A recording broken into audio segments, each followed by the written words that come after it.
Hello. Welcome to 20 at 10 with Nat. I'm your host, Natalie. My special guest this morning, Saturday morning, is Joel Schwartz. He is a guitarist, multi-instrumentalist, and award-winning producer. His current work is focused on helping folk, Americana, blues, and indie rock musicians produce records remotely. Super helpful the last year and a half. Joel has toured and or recorded with Birds of Chicago, Amelia Curran, Jessica Mitchell, and many others. The recordings he's produced have won multiple awards, and most recently, a record he produced and co-wrote is up for the 2021 Juno Award for Best Blues Album of the Year. The album is Spirits in the Water by Dione Taylor. Joel is joining us today from his studio in Toronto, Ontario, so please give a warm welcome to Joel Schwartz. Hello. Hello. Hi, Natalie. Wow. Technology. Amazing. I know. Fun, right? Thank you so much for having me here. I'm super excited to speak with you. Yeah, absolutely. I'm honored that you're here and excited to get into some of the details of the things that you're working on currently. Sure. Yeah. I'd love to talk about it. Also wanted to give a shout out to Joanna and Nick and Brian for tuning in this morning so far. Hope y'all are doing well. And okay, I've got some questions pulled up for you. Amazing. I'm going to make the font bigger as we discussed because my eyes aren't as great as they used to be. Okay, first, wanted to ask you kind of your story about how you got into production. Like maybe the abbreviated version of how you got to where you are today. Sure. Tell Yeah. me a little bit about that. Sure. I mean, so for me, I never had this goal to be a producer or to have that as my main thing. Like I always wanted to just get as good at guitar as I possibly could. That was my motivation for coming to Toronto to go to post-secondary school here at Humber. And I kind of just followed that. But what ended up happening was I think there's the deeper realization of like, I love guitar and I love music, but what I am like kind of before those things is, and what I'm interested in facilitating is art and creation. So when I played with singer-songwriters, what was happening was kind of my role or my interest in my role was expanding. Like I started co-writing with the people I was working with. I got a little bit of gear. I started with a version of this studio that was a little bit smaller. And then one thing led to another. And I just kind of fell into it, to be honest. Like people would, I would do little writing demos, and that kind of evolved to overdubbing stuff and being just more interested in the audio engineering aspect of it. And, just it was very organic in that sense that it was just like something that I was asked to do by the artists I was working with. And then I was like, hey, this is like the right container. This is the right word for what I'm doing on records. Like I was, playing on records, and sometimes I'd play like guitar, mandolin, resonator, banjo, whatever. And it felt like my sonic imprint on the record was, like it was felt, it was there. And so I was like, we need a better word for what I'm doing. And I also wanted some more, I wanted to be with the artist for the whole process, not just like my couple hours in the studio or whatever. Right. Yeah. That's cool. So I love that is your story, and I love it when I meet musicians who are the same way or people who are in different spots. I just met a publicist, and she's like, I didn't know that this job existed, it was a real thing In until terms I of finally found production my or way. Publicist. being a publicist, right? And because she's an attorney also. And so she Right. went to law school and she practiced for a while, but then she fell into, she was like, this is what I wanted to do all along, but I didn't know it was an actual thing. And then she was like, I Right. would have done this first had I known that this was Right. real. But we all find our way eventually to what we need to be doing. That's right. But it's cool. Like, I wish I could have heard that in college or like in high school when like there's all this pressure to like decide what you're gonna do and where you're gonna go to school. If you go to school, like where are you going to move if you move somewhere? Where are you going to get a job? Like, how do you get started? And there's no like manual for music in terms of how to do what you want to do, you know? Yeah, I think that's a really good point, and it's something I've been thinking about a lot, like not only for my own life, but also like I would say, you know, and I'm not like a publicist or any like any means, but like where some of my like production stuff say has continued to evolve is like helping like where I can, like Mm-hmm. with artists with some just career stuff, you know, and where so I'm thinking about that with them, but I'm also like thinking of it with my son, like and imagining he's 9 months old, so he's not anywhere near a career Got a yet. little bit of time. But like the landscape for me when I was a kid and thinking about jobs, and then the landscape for him, I think are really different. But I think it's like I think what I want to do for him is just really, and I think it's helpful for other people too, is just expose yourself to as much stuff as possible and meet as many people, because you have these you have conversations with people and you're like, oh, that's really that's a really good fit for me. And ultimately that's what we're all looking for, right? We want to find where the good fit is and where we feel energized to wake up and do the work we do. So yes, I relate to what you're saying. Right. And I didn't like they told us this in college, like meet people and know people. And I think I intellectually maybe understood that, but it hasn't been really until the last like 4 to 5 years that I've really invested in getting to know people and meeting people. It's just very intimidating to go and like meet a bunch of people, and I'm naturally very shy. I'm an extrovert, but I'm a shy one. And Mm-hmm. so like putting myself out there is really intimidating. And so Mm-hmm. and then with people who are obviously pros and very skilled at what they do, and I'm like, "Wait, can we jam? Can we write together? Can we Yeah. whatever the thing is that I'm thinking?" Yeah. And being okay with a no, like Yeah. also has been just an interesting journey. But it wasn't until like I started going to shows and actually meeting the artists after the shows, and like just being around to hang, Yeah. um, that kind of changed everything for me in in mindset, and I guess in knowing people too. Like my circle actually grew. I guess Mm-hmm. I just didn't believe that it would actually happen. I don't know. Yeah, I mean, again, I totally relate to what you're saying. I think like, and you're right, there is no manual, but like where to bring this back to like music, like where I think like a producer can help is like it's like with some of that, like you know part of the producer's job is to like open some doors and open some windows to like some insights that you maybe either are too afraid to look at or think about or hadn't considered in the first place.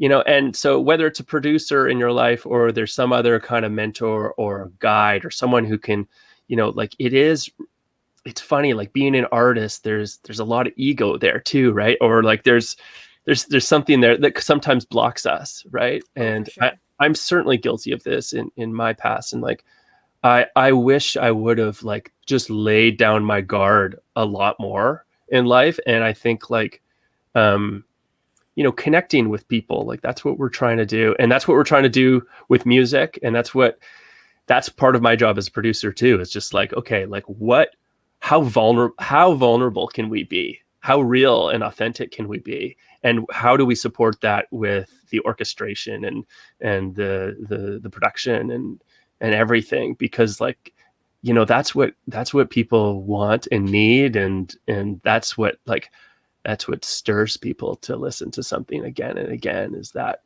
authenticity. And yeah. Well, speaking of this, this is making me think of another thing I wanted to make sure and mention. Um, Before I ask the question, though, I just wanted Brian, I think, spied your resonator and got excited. Resonator, yeah, I have a couple. Yeah. There's a national back there that you can probably see, and I have a dobro over there. Brian, I'm Yes. such a fan of like resonators. There was a time when I could have bought an old resonator mandolin, which like mandolin can be a really loud Oh. and cutting instrument. And as a national makes one, it was one from the 30s, and it was like a cannon, man. Like it was so loud. I don't know if I'd ever use it on a recording, maybe, but it's like it's a magical sound. The Resonator. So There's you nothing like it. didn't get the Resonator Mandolin. I didn't, and I kick Okay. myself every day. I have a few guitars that I never ever use. So like, why not add a Resonator Mandolin to the mix? That's funny. Also, someone else tuned in. I think Ken Stahl. Oh, you're in Washington State right now. Awesome. And then Ben Jones is tuning in, and our friend Lindsay.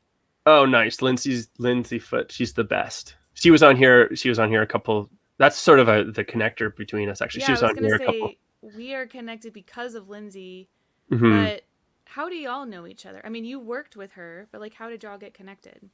Yeah. So there was a singer songwriter named Peter Katz.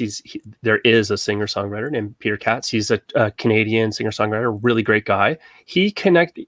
I think I had a conversation with him. He suggested Lindsay connect with me, or I connect with Lindsay.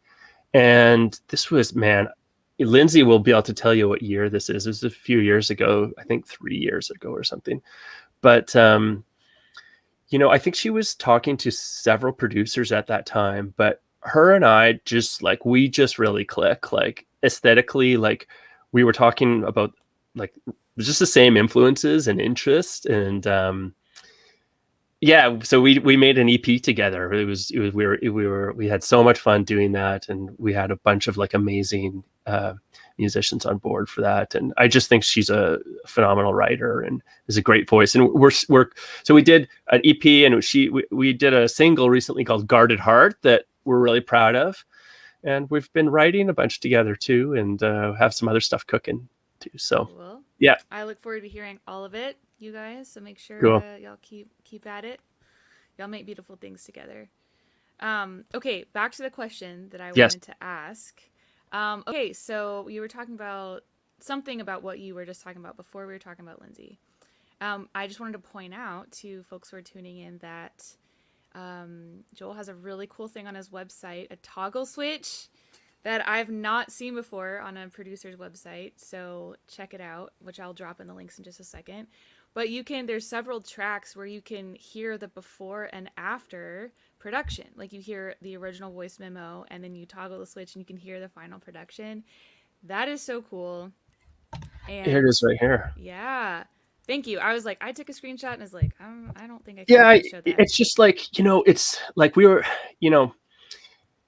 showing the process in audio can be tricky, in particular, like with like production, because you have a demo and then you have a finished production, and like being able to describe in words the difference. If you just see the production, it's like, okay, it sounds amazing, like, but it's really cool to hear where it came from, where at the beginning. And that's something, hopefully, like it's exciting to hear if people go to the website and check that out. It's kind of a neat thing. Yeah, two things come to mind about that. You and I talked about this briefly before the show, and I was like, I probably should have waited to talk about it till now. But I mentioned that the 1989 Taylor Swift album, the deluxe version, has several, like 6 or more bonus tracks at the end. And it's where like one track is her on a mic and she's just talking about a specific song on that album and how it came to be. And then the very next track is like her voice memo, the original voice memo of that song, like her on piano, just like working it out.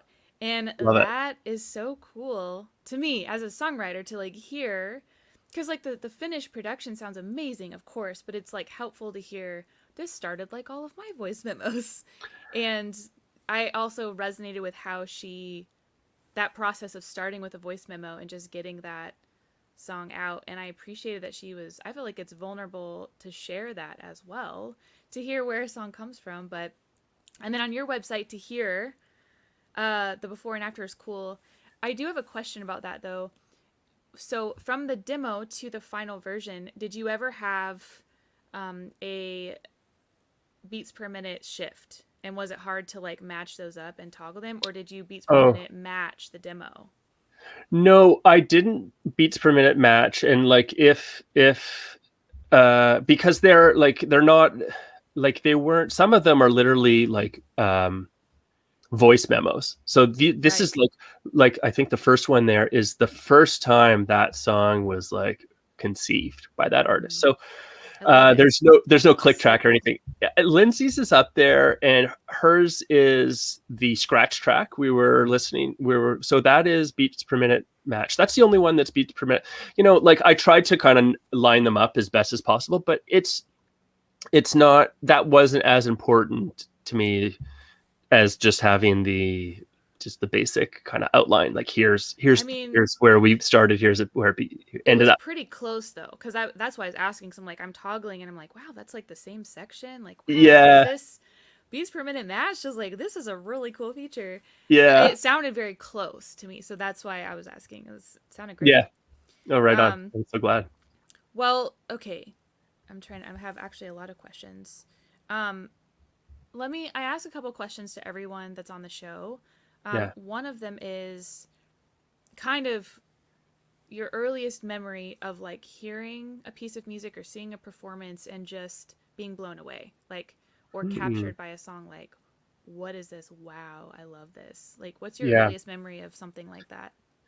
That's such a good question. My earliest memory of music like that, like I listened to a lot of music growing up with my grandfather, like classical music and jazz. But the first time, I'm trying to think if it was my oldest brother or my sister. I'm going to give them both credit for this. They took me to a Spirit of the West concert, which is a Canadian band, like really legendary Canadian folk rock band. And I was, I wonder how old I was, young, and I'd never heard anything like that before. At that time, like, what was I listening to? I was listening to like my sister's tapes, like In Excess, Midnight Oil, Wilson Phillips was in there, and like Much Music, which is like the Canadian MTV. Like that was sort of, but hearing a rock band live that wasn't like my parents' choir, it wasn't like safe, it was dangerous, it was amazing. It was like, I wish I could see my face, because I was just, like we all have those moments, we all remember them, and hopefully we continue to have them if we kind of like allow ourselves to be open like that. But man, that was transformative for me. 100%. Spirit of the West. Salmon Arm, British Columbia. Spirit of the West. Okay. Spirit of the West. What was the last part? Well, Salmon Arm is the name of this very small town that we went to. Salmon like the fish? Salmon like the fish. Yeah, it's a small town in BC, in British Columbia, Canada. I'm putting Spirit of the West in Salmon Arm. Cool. Yeah. Just in the thread if anyone needs to reference. Okay, I just thought of this one. Kind of along this theme. When is the last time? Backtrack. So in my brain, where my brain just went is today. When that happens, often I can tell that it's happening. At the back of my neck, or like goosebumps on my arm. When's the last time that happened for you? Totally honestly, like I'm producing a singer-songwriter, an emerging singer-songwriter named Ruth Anderson. She lives in Minnesota. We're doing it totally remotely. And she's been sending me songs that are just like, holy shit, Ruth, who are you and how'd you come up with this stuff? So that was just, honestly, just yesterday. And like that principle, awesome. the goosebump principle, like that's a guiding principle for me. And the music I'm producing or writing, like if it doesn't get us there, what are we doing? I agree. Yes. 100%. So Ruth sent me a tune that's going to be on her EP. That's just like, it's, I can't wait to, I haven't even brought it into like my DAW yet. I've just listened to, what she sent me, and I'm just like, I can't wait I'm so excited to do that. That's exciting for me to hear. And that kind of, maybe, I don't know if this will be our last question, but maybe close. So you want to talk about would you like to talk a little about your production process, especially since you're doing a lot remote with artists? Sure. What should an artist know if they're considering finding someone? Yeah, okay.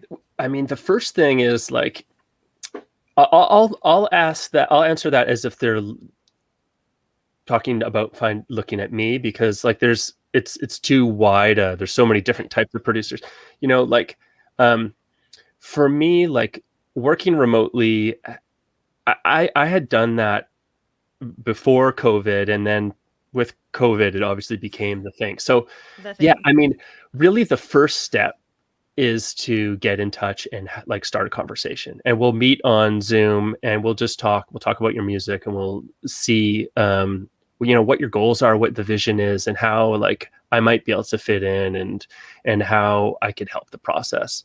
The second thing is like, the way I have it structured is there's kind of like, often like for artists, it's like they love songwriting. They sometimes have a vision. The budget tends to be the obstacle for a lot of artists for making records. Like, it depends. For some people it's not, but depends on, how established you are. But Exactly. really I have kind of like, I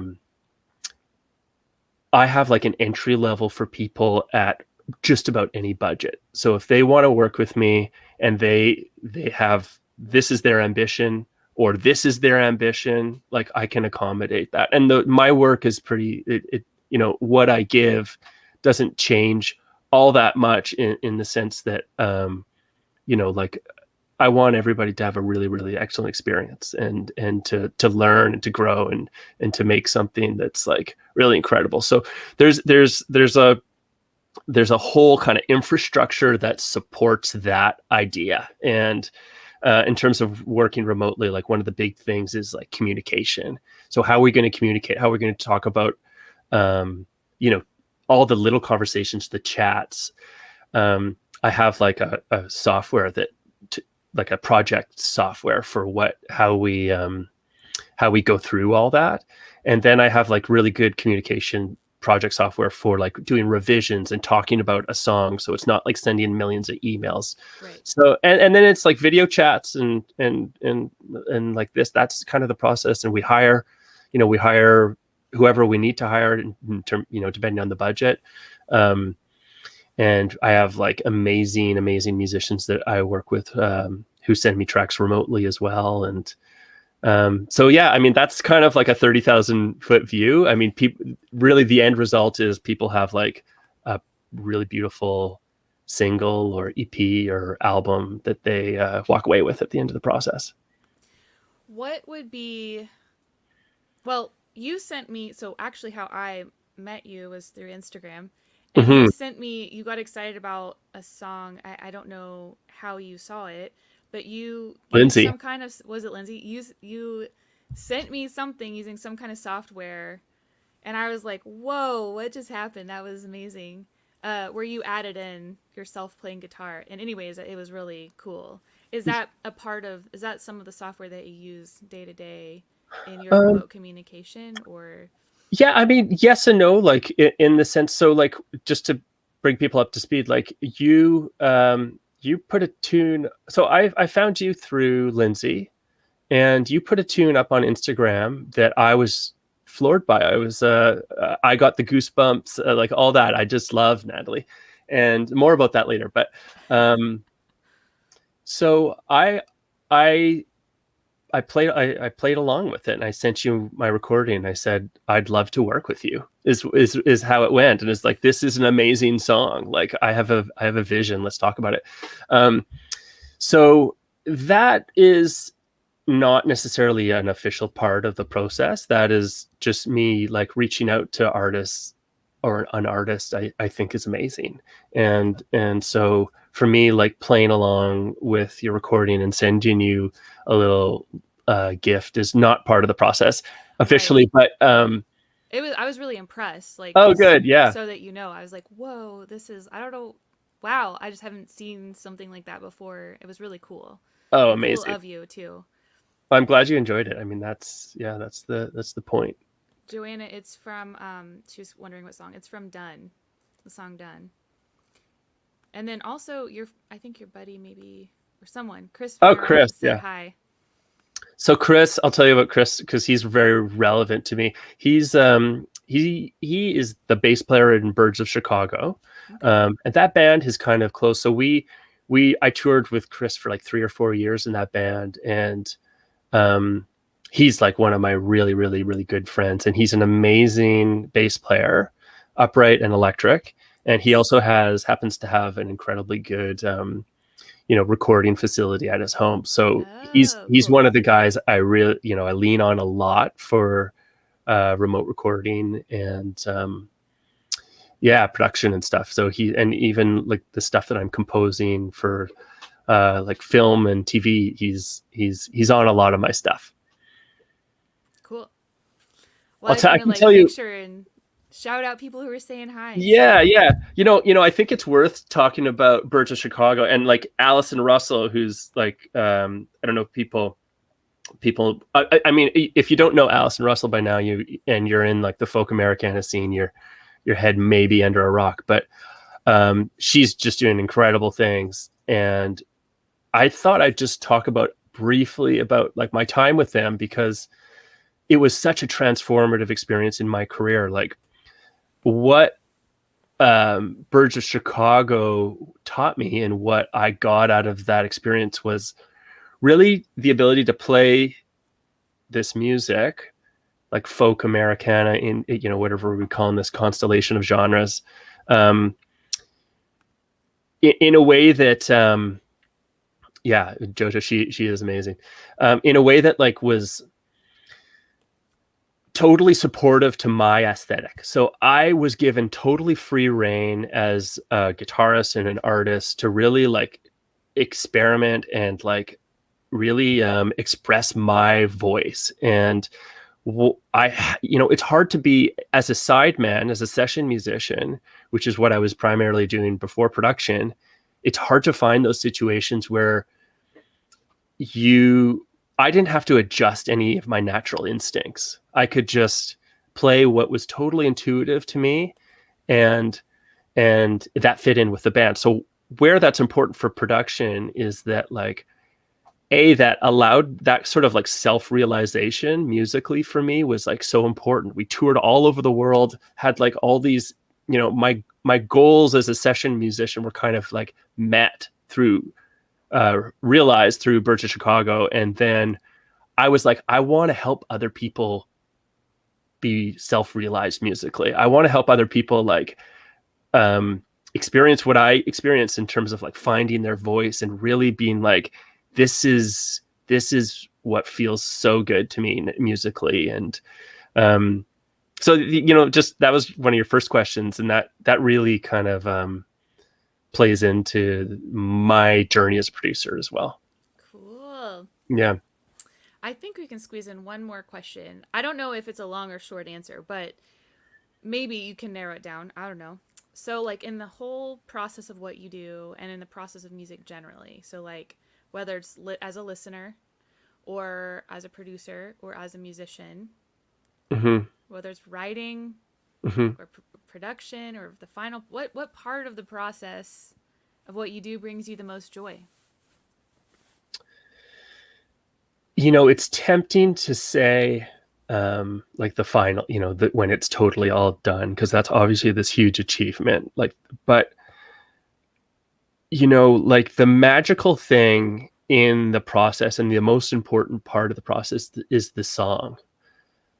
And really like if the song isn't there and you're going into production, you're really putting the cart before the horse.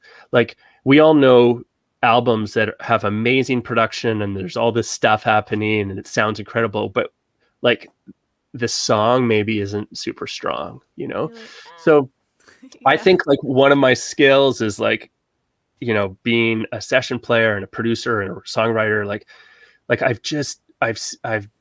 I love songs. I've listened to so many songs for so many years, and I've been involved in the process of it, that like I can really help artists, like even if they have an amazing song, like sometimes it's just tightening a few things up in the right way. That's not, like if we're co-writing, then that's fantastic. But if we're not, I love that process. I love like tightening up a song and then bringing it into production. And of course, like for me, like the production is really exciting because you don't, always know how it's going to unfold. You can have a bit of a plan, but like it's a little bit like you have this block of marble and you're chipping away and you're like, okay, here it is. It's taking shape, and then further refinements. But yeah, I love the kind of the songwriting process and really making sure that that's as good as it can be. Cool. I love hearing that too, because I agree. A song is really important. Like when I was doing a lot of photography, it was important to me to get a good photo, to take a good photo, like that it's well exposed. Right. The composition is there, because you can do a lot in editing, but like sometimes it is way too blown out or overexposed to pull back. Like you lose the detail. Yeah. And the same is with a song too. Like I want to make sure whatever I'm bringing into the studio, like I might be bringing in the bones, but they need to be good bones, you know? Absolutely. And so, like it has to exist on the song has to be able to, sorry to interrupt, it has to be able to exist in a very intimate and basic form. Like a song still has to be able to be played on acoustic guitar and voice, or piano and voice, or a cappella, and still work, I think. I agree. Yeah, cool. Well, I appreciate that. Are you ready for the pop question portion? I don't think so, but here we go. These are like random yes no questions. If some Okay. of them might be borderline inappropriate, so if they're awkward, Fantastic. just say, ask me another I'll turn one. off my camera. Great.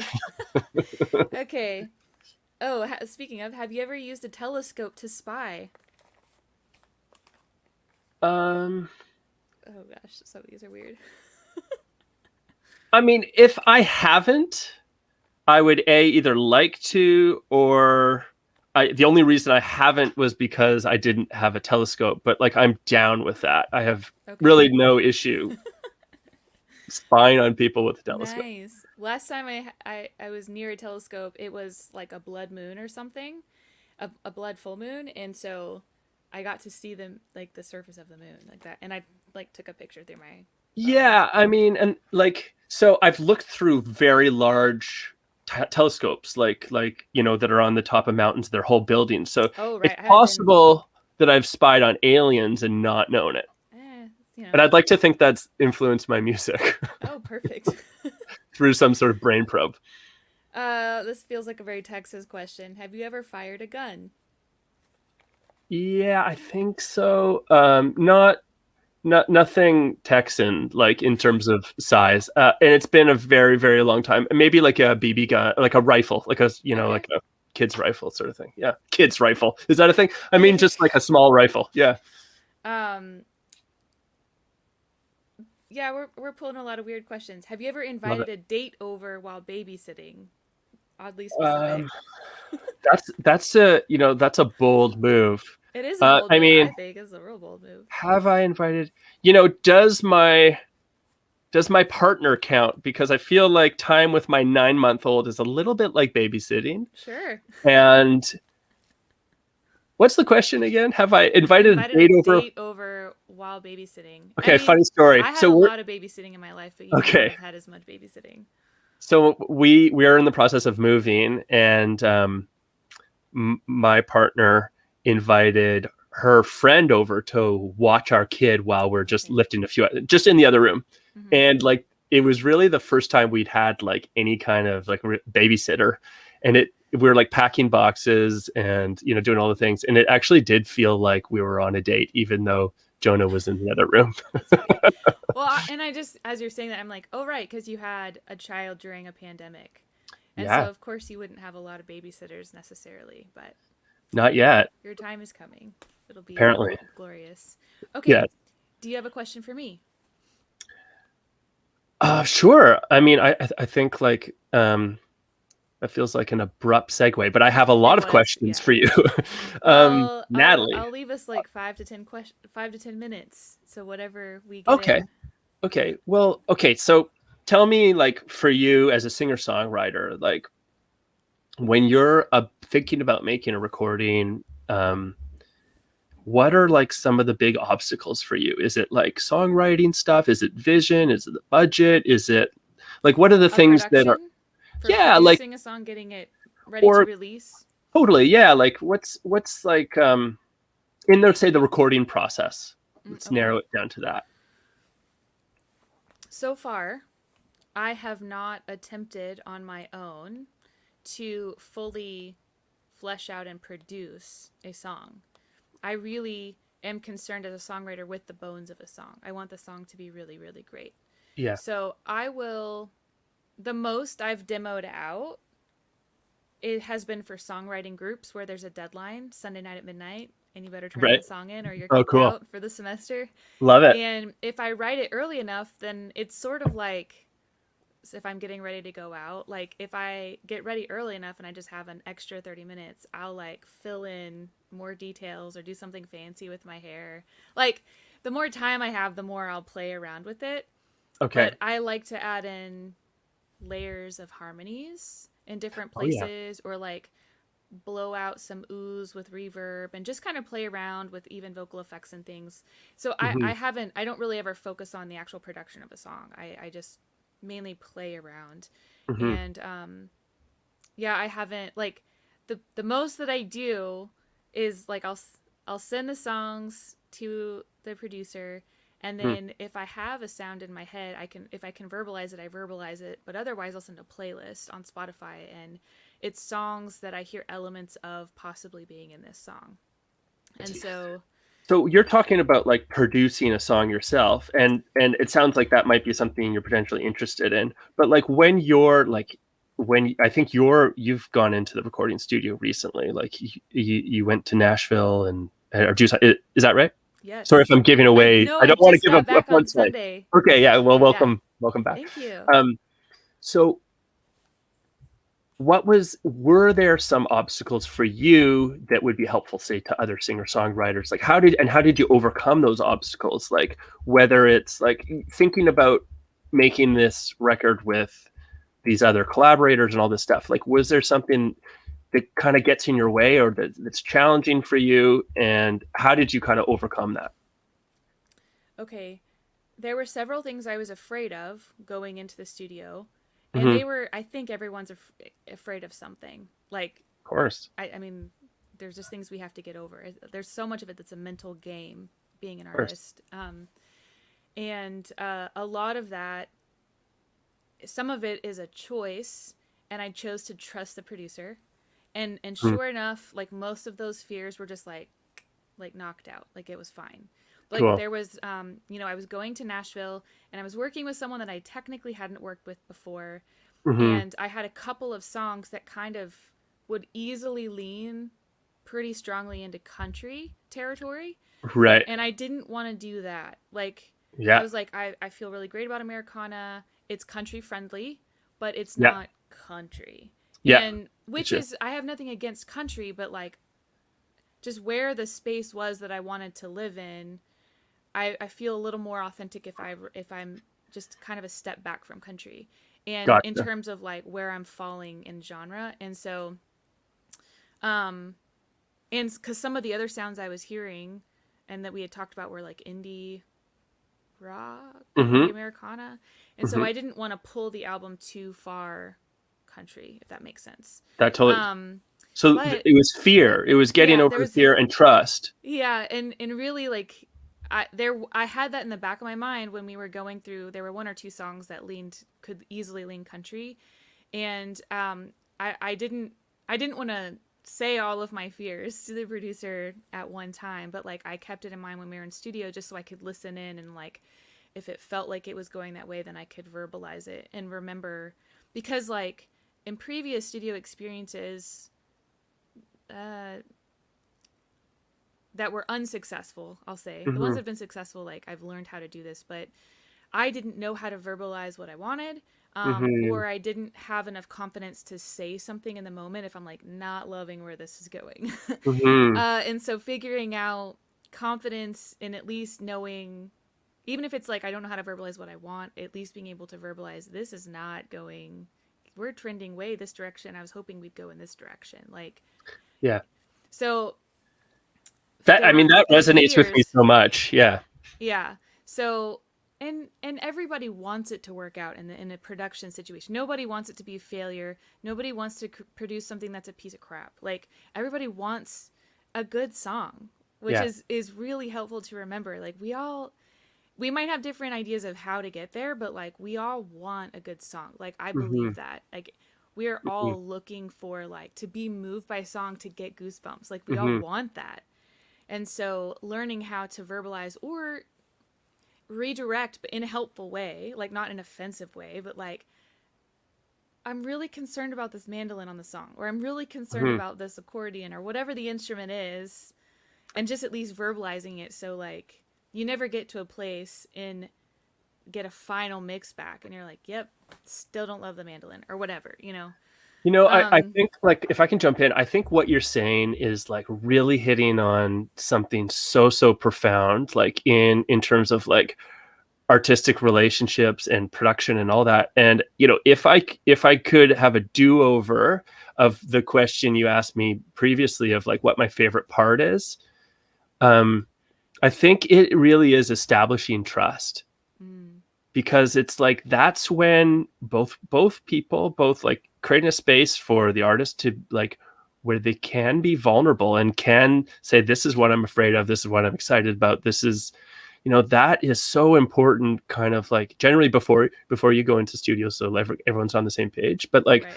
um that, like, connect that's like an important connection between the producer and the artist, or any artistic collaborators, to really like establish trust that this is safe, this is, we can make some mistakes, we can try a resonator mandolin and it's not going to work.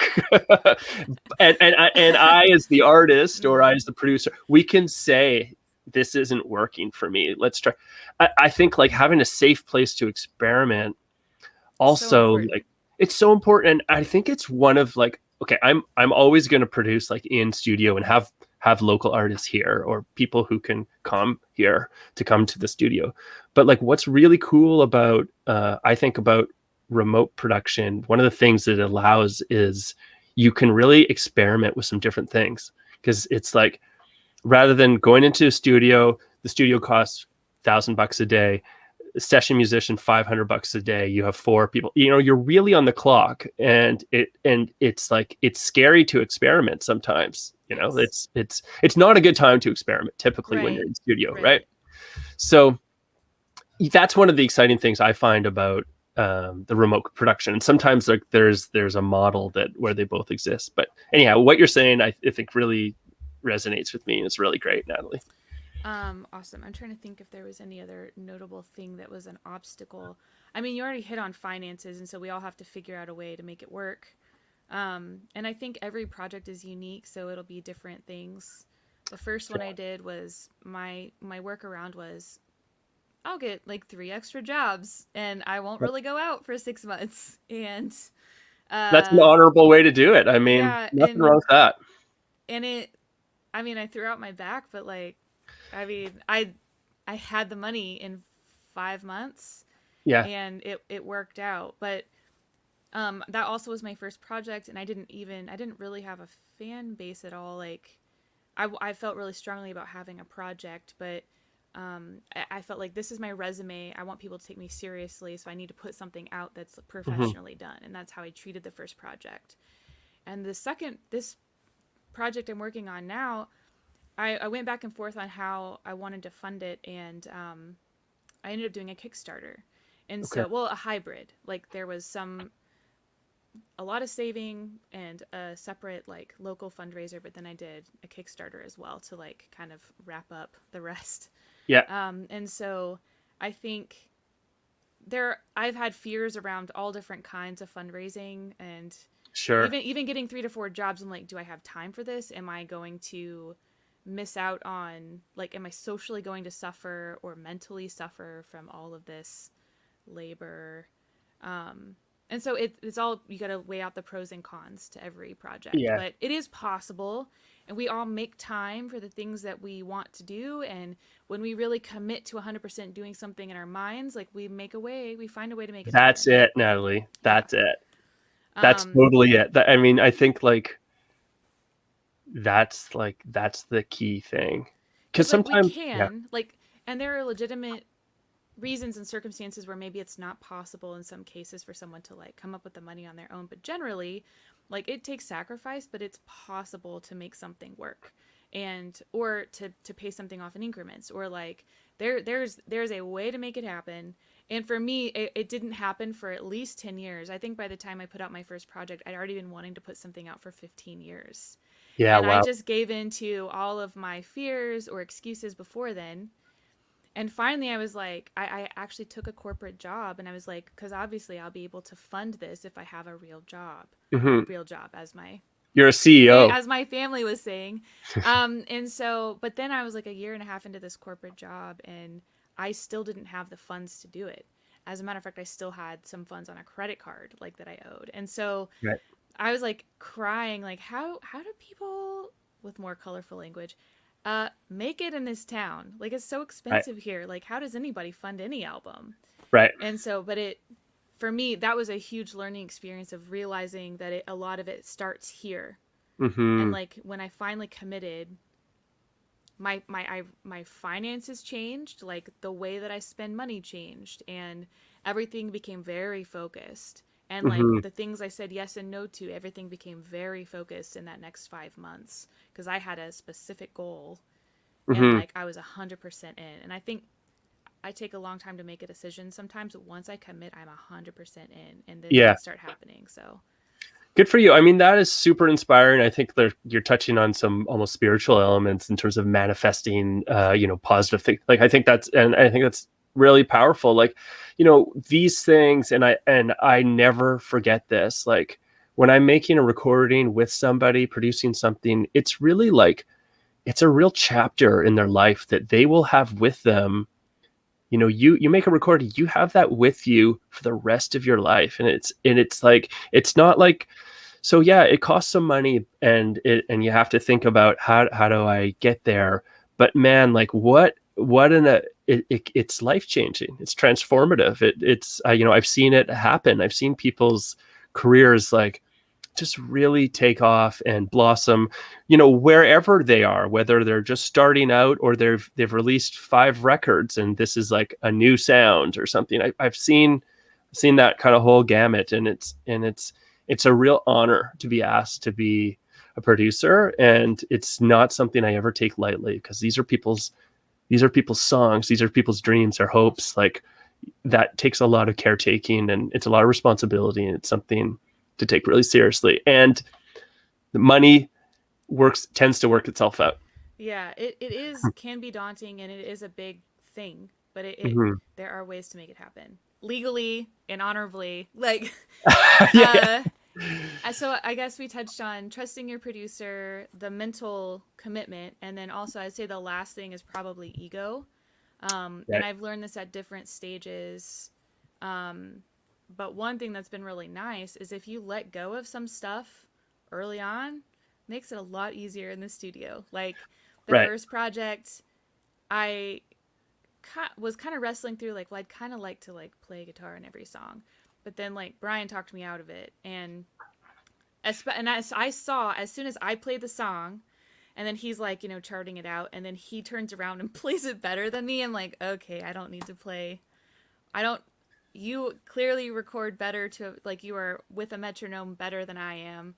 Right. Like if we're talking time and money, like Right. this will be recorded faster and better and more efficiently if you do Right. it, so I can trust you with that, than if I try and do it because I want to play on every song. Yeah. So there have been some things like that where I thankfully have let go of that long ago. I let people who are good at what they do what they're good at, and then we all make something beautiful together, and it gives us time to play or to experiment or do something else with the song. Yeah. So the ego I'm thing is hard, but like it's helpful if you can let some of that go. yeah, I think I mean, I really take your overall point. Like I am on the fence about in terms of like, and I hear that your experience was different. Like I am on the fence about like singer-songwriters playing like acoustic guitar specifically on their recordings because like sometimes, yeah, it can be a little bit out of time but like I have spent like hours trying to as a like I'm a good guitar player. Like I've done this all trying to imitate like singer-songwriters playing style. And sometimes it's so unique, and it's like when that's gone, it's sometimes smoother, but sometimes something is missing. So I respect that too. Sometimes it really is helpful to have, if there's an element that's like an odd syncopated timing or something that they're doing consistently, it might be better. yeah. I played the kalimba in the Oh, studio. I nice. was so nervous about it, but I did, because I'm like, no one else knows how to play kalimba. I actually have to play this one. But at the same time, I also, like, in this situation with Brian, my songs ended up sounding a little bit different, but I Right. also realized this song is only going to live in this space on this album. It will Yeah. change every time I play it live, because the people are different. I'm different. The Mm-hmm. band setup, whether I have a band at all, will be different. Every live, and that's the beauty and magic of live shows, is that it's never the same. I mean, Right. it may be the song, maybe all the words are the same, and maybe it is performed the same, but the room changes every time. And so I've come to appreciate also that the album, it's okay if it's a little bit different.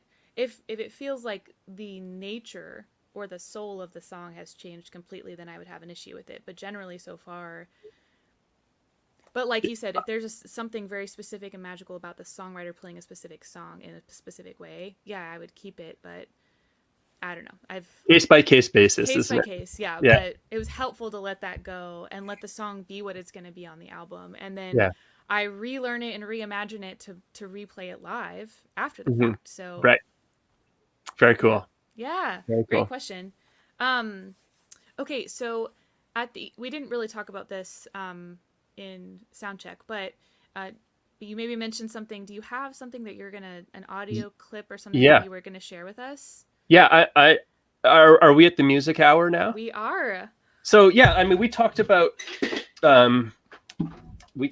your song "Done" that I just love and I fell in love with.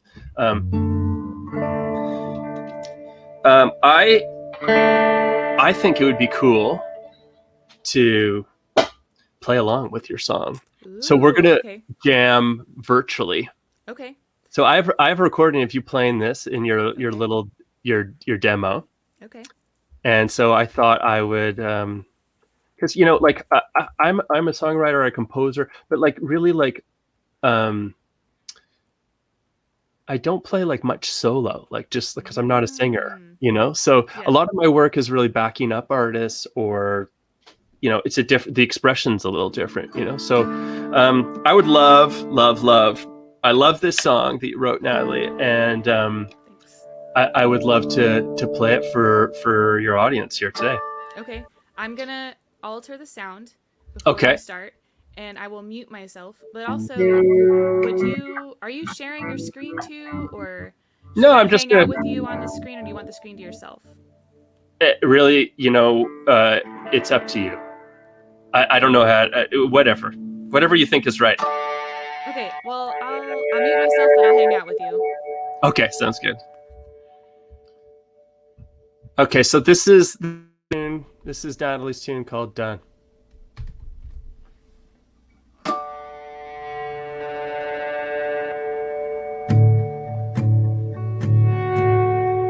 Well, I think I'll take up smoking. Never have before. To keep my fingers busy and my body off the floor. You had me at your silhouette, you and your hat in hand. And when I saw you in the light, I had to get some air. What have you done to me? Done to me? Done to me?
choices or consider other views, but the truth is, but the truth is,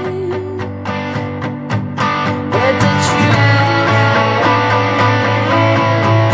that I got a little drunk last night and lost all my clothes.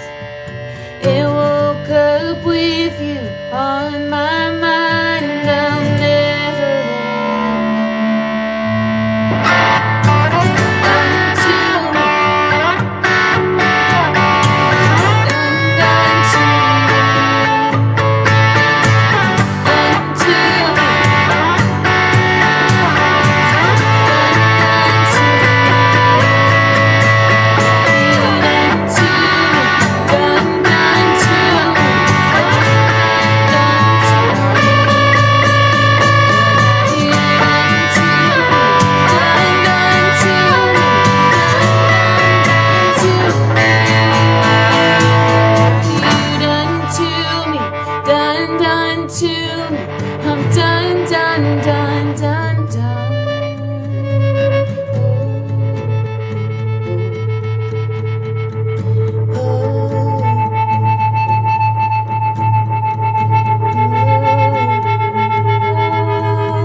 Yes, that was so cool.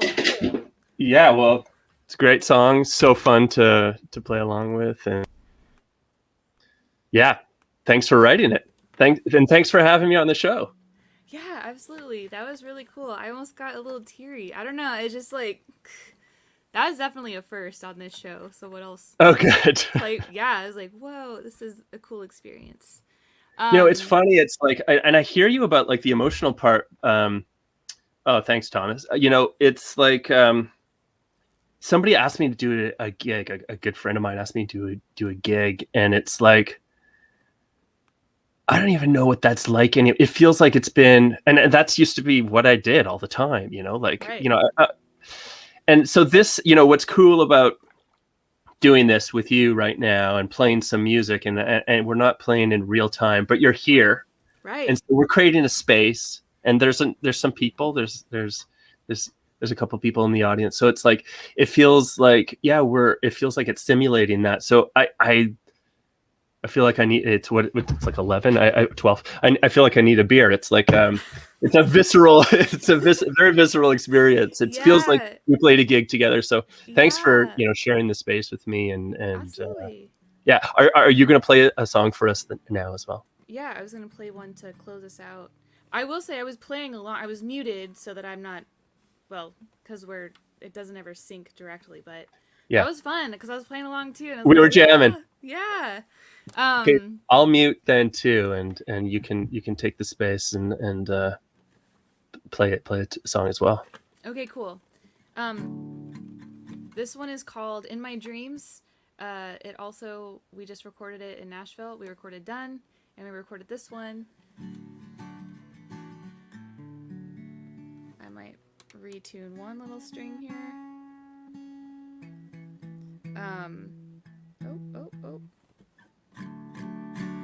And it's one of those songs. I know every artist maybe loves songs. I just love this song, and I made a little bit of a pitch for it to be on the album because there were so many good ones to choose from, and I just have a really strong affinity for this song. And written during COVID, not necessarily about COVID, but definitely about coping. So hope you enjoy.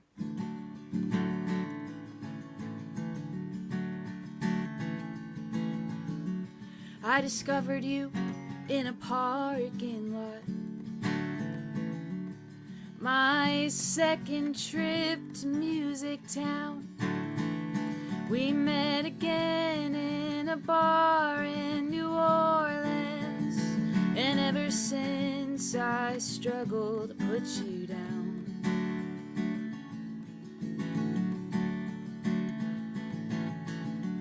You're just sitting there in the cupboard shadows, patiently waiting, 'cause you know that I know that just as soon as I can justify it, I'm coming for you, 'cause you never tell me no.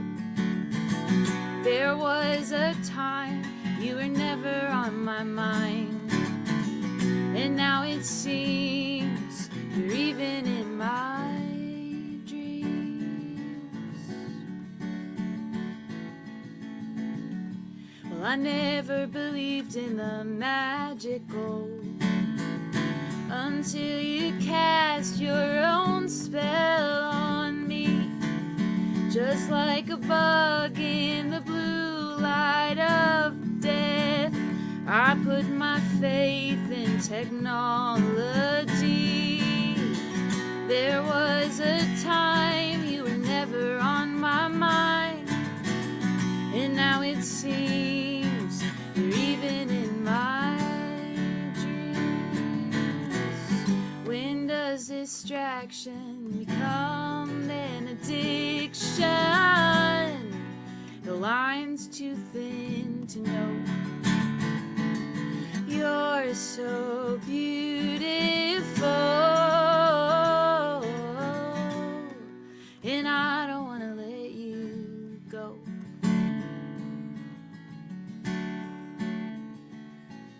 There was a time you were never on my mind, and now it seems you're even in my dreams. There was a time you never crossed my mind, and now it seems you're always in my dreams.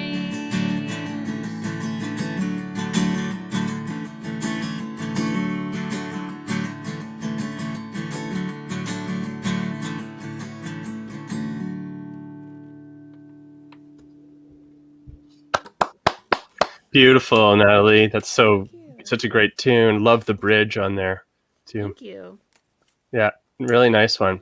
Thanks. You know what's cool about tunes like that? It's like I love when there's like a texture change where it's like you know, like there's something kind of like delicate and nostalgic and like dreamlike about these lyrics, but it's got this rougher container in a way of like you know, acoustic guitar sort of Americana folk tune. And I love the contrast of those two things, you know. So well done. Thank you so much. Yeah. And thank you for being my guest today. And thanks everyone for tuning in. I know Nick and Joanna are still here, and Thomas, and maybe your buddy Chris. You better still be Bryant. Ooh, burned. And maybe Lindsay. Trying to think who else. Ken, Ben, everyone. Thanks so much for tuning in. And I hope you have a great rest of your weekend. And I'm sure we'll stay in touch too. I'm excited to hear the things that you're working on, and yeah, it's been a pleasure getting to know you. Yes, Natalie. Yeah. Cool. You too. Thanks everyone for tuning in. See you again soon.